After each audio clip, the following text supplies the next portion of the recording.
Hello দর্শক, আসসালামু আলাইকুম। কেমন আছেন সবাই? আশা করছি সবাই অনেক ভালো আছেন। আমিও আল্লাহর রহমতে অনেক ভালো আছি। আজকে আমি আপনাদের সাথে রাজকীয় স্বাদের দুধের পায়েসের রেসিপি শেয়ার করছি। এটা তৈরি করা খুবই সহজ।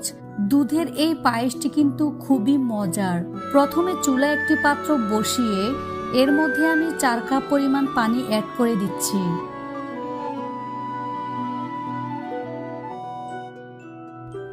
পানিটা যখন হালকা গরম হয়ে আসবে তখন আমি এর মধ্যে দিয়ে দিচ্ছি 1 কাপ পরিমাণ গুঁড়ো দুধ। এখানে আপনি যে কোনো ব্র্যান্ডের গুঁড়ো দুধ ব্যবহার করতে পারেন। এখানে কিন্তু 1 কাপ গুঁড়ো দুধের মধ্যে 4 কাপ পরিমাণ পানি দিয়ে দিতে হবে। এখন খুব ভালো করে মিশিয়ে নিচ্ছি। গুঁড়ো দুধ যখন মিশানো হয়ে আসবে তখন আমি এর মধ্যে 1 লিটার পরিমাণ গরুর দুধ দিয়ে দেব। এখানে চাইলে যে কোনো ব্র্যান্ডের লিকুইড দুধ দিয়ে দিতে পারেন, তবে গরুর দুধ দিয়ে করলে বেশি মজার হয়, তাই আমি এখানে গরুর দুধ ব্যবহার করেছি। এখানে আমি টোটাল 2 লিটার দুধ দিয়েছি। 2 লিটার দুধ দিয়ে আমি পায়েসটি তৈরি করব। দুধ দেওয়ার পর খুব ভালো করে নেড়ে চেড়ে মিশিয়ে নেব। এখন আমি এর মধ্যে দিয়ে দিব পোলাওর চাল। 2 লিটার দুধের জন্য 2 মুঠো পোলাওর চাল দিতে হবে। এই পায়েসটি রান্না করার ক্ষেত্রে দুধের হিসেব করে চাল দিতে হবে। যেমন 1 লিটার দুধের মধ্যে 1 মুঠো চাল আর 2 লিটার দুধের মধ্যে 2 মুঠো চাল দিতে হবে। মোট কথা যতটুকু দুধ দিবেন সেই হিসেব করেই কিন্তু পোলাও চালটি দিতে হবে। এখন অপেক্ষা করছি বলক আসা পর্যন্ত। যখন বলক আসবে তখন অনবরত নেড়ে চেড়ে দিতে হবে।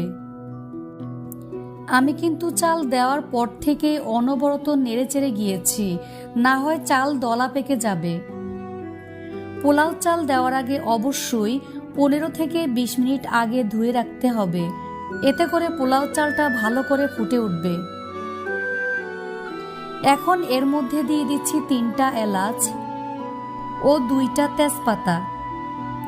এখন ভালো করে নেড়ে চেড়ে মিশিয়ে নিচ্ছি। 3 থেকে 4 মিনিট পর এই এলাচ ও দারচিনি উঠিয়ে ফেলে দেব।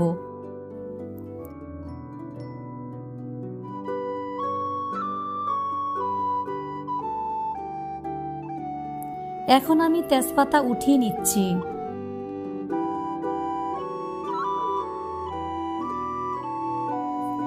অসম্ভব মজার পায়েসটা অবশ্যই দাঁড়িয়ে থেকে রান্না করতে হবে আর কিছুক্ষণ পর পর নেড়েচেড়ে দিতে হবে, না হয় কিন্তু নিচে পুড়ে যাওয়ার সম্ভাবনা থাকবে।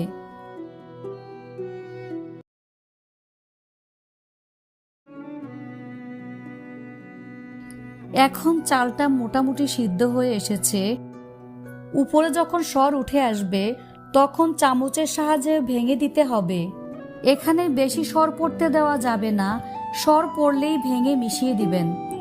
এতে পায়েসটা অনেক মজার হবে আর খুব ঘন হবে পায়েসটা। পায়েসটা খুবই ঘন হয়ে গিয়েছে, দেখে নিশ্চয়ই বুঝতে পারছেন। পায়েসটি যখন মোটামুটি ঘন হয়ে আসবে তখন এর মধ্যে কিন্তু চিনি দিয়ে দিতে হবে। এখন আমি এর মধ্যে চিনি অ্যাড করে দেব। এখানে আমি আমার স্বাদ অনুযায়ী 1/2 কাপ পরিমাণ চিনি দিয়ে দিচ্ছি। আপনি যতটুকু মিষ্টি খেতে চান সেই অনুযায়ী চিনি অ্যাড করে দিবেন। এখন খুব ভালো করে নেড়ে চেড়ে মিশিয়ে নেব। চিনি দেওয়ার পর একটু পাতলা হয়ে যাবে, তাই আমি আরও 15 মিনিটের মতো রান্না করব। তবে কিছুক্ষণ পরপর নেড়ে চেড়ে দিতে হবে। এই পায়েসটি কিন্তু খুবই ধৈর্য ধরে দাঁড়িয়ে রান্না করতে হবে। আর এই পায়েসটি কিন্তু খুবই মজার, একবার খেয়ে বারবার খেতে ইচ্ছে করবে। 15 মিনিটের মতো জাল করে চুলা অফ করে দিতে হবে।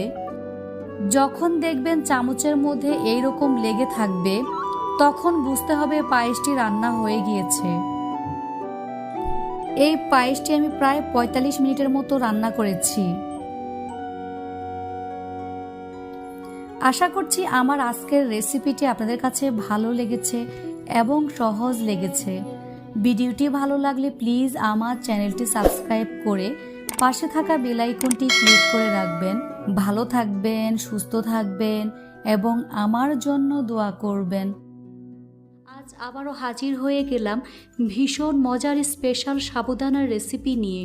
আজকে আমি আপনাদের অসম্ভব মজার সাবুদানার ডেজার্ট তৈরি করে দেখাবো। তো চলুন রেসিপিটি দেখে নিচ্ছি। এই রেসিপিটি তৈরি করার জন্য প্রথমে চুলায় একটি পাত্রে 1.5 কাপ পরিমাণ তরল দুধ নিয়ে নিচ্ছি।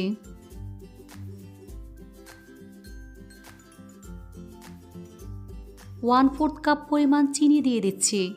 1/4 কাপ পরিমাণ গুঁড়া দুধ দিয়ে দিচ্ছি। গুঁড়া দুধ তরল দুধের সাথে খুব ভালো করে মিশিয়ে নিতে হবে। কিছুক্ষণ সময় নিয়ে জাল করে দুধটাকে মালাইয়ের মতো ঘন করে নিতে হবে আর অনবরত নাড়তে হবে। দুধের মধ্যে কোনোভাবেই সর পড়তে দেওয়া যাবে না, তাই অনবরত নেড়েচেড়ে নিতে হবে। এভাবে দুধটাকে কিছুক্ষণ সময় নিয়ে জাল করে দুধটাকে ঘন করে নিয়েছি। এখন চুলা বন্ধ করে দুধটাকে ভালো করে ঠান্ডা করে নেব। দুধ যতক্ষণ পর্যন্ত না ঠান্ডা হচ্ছে ততক্ষণ পর্যন্ত নেড়ে দেবেন, যাতে করে কোনোভাবেই দুধের মধ্যে সর না পড়ে। এখন চুলা বন্ধ করে এটাকে এক সাইডে রেখে দেব। এখানে চুলা একটি পাত্রে পরিমাণ মতো পানি নিয়ে ভালো করে বলক উঠিয়ে নিয়েছি। এখন এর মধ্যে 1/4 কাপ পরিমাণ সাবুদানা দিয়ে দিচ্ছি। চুলার আঁচ মিডিয়ামে রেখে সাবুদানা ভালো করে সিদ্ধ করে নেব। ততক্ষণ পর্যন্ত সিদ্ধ করব যতক্ষণ পর্যন্ত না সাদা ভাব চলে যায়। এভাবে কিছুক্ষণ জাল করতে করতে দেখবেন সাবুদানা সিদ্ধ হয়ে সাদা ভাবটা চলে যাচ্ছে। সাবুদানা সিদ্ধ হয়ে যাওয়ার পর এর মধ্যে সামান্য পরিমাণ অরেঞ্জ ফুড কালার দিয়ে দিচ্ছি। এখন ফুড কালারটা ভালো করে মিশিয়ে নিচ্ছি। আপনারা চাইলে এটা স্কিপ করতে পারবেন। এভাবে 2 মিনিটের মতো জাল করে নেব। এখন চুলা বন্ধ করে এটাকে একটি স্টেইনারে ঢেলে নেব। এর মধ্যে সামান্য পরিমাণ পানি দিয়ে সাবুদানা ধুয়ে নিচ্ছি।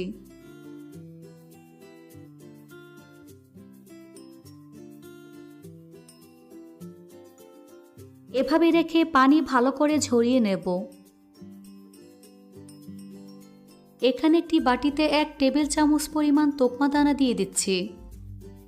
এর মধ্যে সামান্য পরিমাণ পানি দিয়ে 8 থেকে 10 মিনিটের মতো ভিজিয়ে রাখব। এখন পানির সাথে খুব ভালো করে মিশিয়ে নিচ্ছি। মিশানো হয়ে গেলে এটাকে এক সাইডে রেখে দেব। এখন একটি মিক্সিং বোল নিয়ে এর মধ্যে আগে থেকে তৈরি করে রাখা মালাই দিয়ে দিচ্ছি। এবার এর মধ্যে সাবুদানা দিয়ে দিচ্ছি। পানি ভালো করে ঝরিয়ে ঝরঝরে করে নিয়েছি। সাবুদানা মালাইয়ের সাথে ভালো করে মিশিয়ে নেব। যখন খুব ভালো করে মিশানো হয়ে যাবে তখন এর মধ্যে তোকমা দানা দিয়ে দিচ্ছি। এটাকেও মালাইয়ের সাথে খুব ভালো করে মিশিয়ে নেব। ভালো করে মিশানো হয়ে গেলে এর মধ্যে 2 টেবিল চামচ পরিমাণ কাঠবাদাম ও পেস্তা বাদাম কুচি দিয়ে দিচ্ছি। 2 টেবিল চামচ পরিমাণ স্ট্রবেরি দিয়ে দিচ্ছি। সবুজ আঙ্গুর নিয়ে নিচ্ছি 2 টেবিল চামচ পরিমাণ। 2 টেবিল চামচ পরিমাণ কালো আঙ্গুর নিয়ে নিচ্ছি। আপেল নিয়ে নিচ্ছি 2 টেবিল চামচ পরিমাণ। চেরি ফল দিয়ে দিচ্ছি 2 টেবিল চামচ পরিমাণ। পাকা পেঁপে দিয়ে দিচ্ছি 2 টেবিল চামচ পরিমাণ। কলা দিয়ে দিচ্ছি 2 টেবিল চামচ পরিমাণ।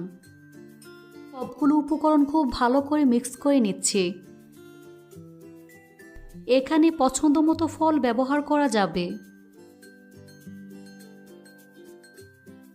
তো আমার সাবুদানার ডেজার্ট রেডি হয়ে গিয়েছে।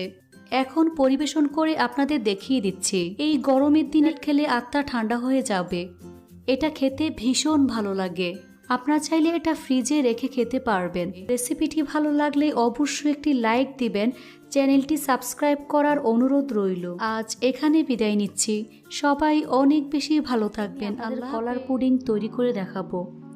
এটা তৈরি করা একেবারেই সহজ, খেতে কিন্তু ভীষণ মজার হয়।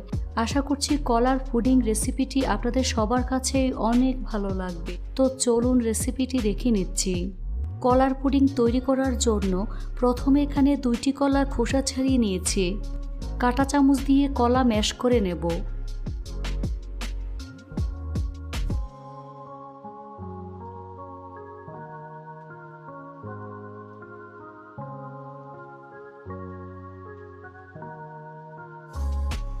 এর মধ্যে 2টি ডিম দিয়ে দিচ্ছি। ডিমটাকে ভালো করে ফেটিয়ে কলার সাথে ভালো করে মিক্স করে নেব। এখন এটাকে এক সাইডে রেখে দিচ্ছি। ক্যারামেল তৈরি করার জন্য এখানে 1/4 কাপ পরিমাণ সাদা চিনি নিয়ে নিচ্ছি। এখানে অবশ্যই সাদা চিনিটাই ব্যবহার করতে হবে। চুলার আঁচ মিডিয়াম টু লো হিটে থাকবে। চিনিটা কিছুক্ষণ নাড়াচাড়া না করে কিছুক্ষণ এভাবে ফেলে রাখতে হবে। কিছুক্ষণ পর দেখবেন চিনি গলতে শুরু করছে, তখন অনবরত নাড়তে হবে। নাড়তে নাড়তে দেখবেন চিনিটা গোল্ডেন ব্রাউন কালার হয়ে গিয়েছে। তো আমার ক্যারামেল তৈরি হয়ে গিয়েছে। এখন চুলা থেকে নামিয়ে নিচ্ছি। পুডিংয়ের বাটিতে ক্যারামেল ঢেলে দিচ্ছি। বাটির চারপাশে ছড়িয়ে দিতে হবে। এখন এটাকে ঠান্ডা হওয়ার জন্য রেখে দিচ্ছি। এর মধ্যে পুডিংয়ের মিশ্রণ রেডি করে নেব। এখানে একটি ব্লান্ডারের জার নিয়ে ডিম কলার মিশ্রণ দিয়ে দিচ্ছি। এর মধ্যে 200 ml তরল দুধ দিয়ে দিচ্ছি। 2 টেবিল চামচ পরিমাণ চিনি দিয়ে দিচ্ছি। এখন ব্লান্ডার জারে ঢাকনা লাগিয়ে সবকিছু ভালো করে ব্লেন্ড করে নিতে হবে। খুব ভালো করে ব্লেন্ড করে স্মুথ ব্যাটার তৈরি করে নিতে হবে। প্রায় 1 থেকে 1.5 মিনিটের মতো ব্লেন্ড করে নেব। তারপর ছাঁকনি দিয়ে ছেঁকে নিয়ে যে বাটিতে ক্যারামেলটা সেট করে নিয়েছি তার মধ্যে পুডিংয়ের মিশ্রণ ঢেলে নিচ্ছি। উপরের ফোমগুলো উঠিয়ে ফেলে দিতে হবে।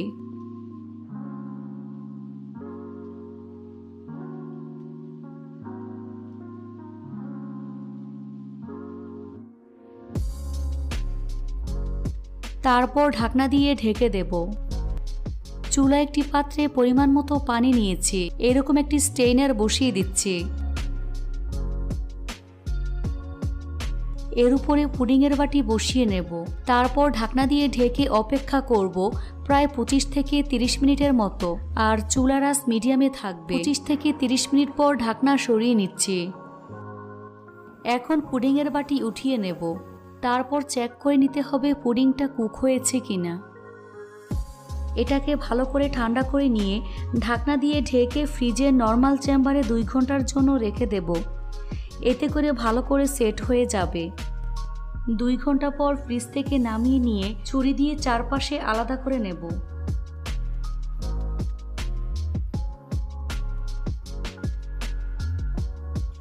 এর উপরে একটি বাটি দিয়ে এভাবে মোল্ড আউট করে নেব। তো আমার কলার পুডিং তৈরি হয়ে গিয়েছে। দেখুন মাশাআল্লাহ, দেখতে কতটা সুন্দর হয়েছে। এটা দেখতে যতটা না সুন্দর হয়েছে, খেতে কিন্তু ভীষণ মজার হয়েছে। এখন কেটে আপনাদের দেখিয়ে দিচ্ছি। একদম নরম তুলতুলে হয়েছে। এই কলার পুডিং একবার হলেও তৈরি করে দেখবেন আর আমাকে কমেন্টস করে জানাবেন রেসিপিটি কেমন লেগেছে। বিদায় নিচ্ছি। সবাই অনেক বেশি ভালো থাকবেন। আল্লাহ হাফেজ।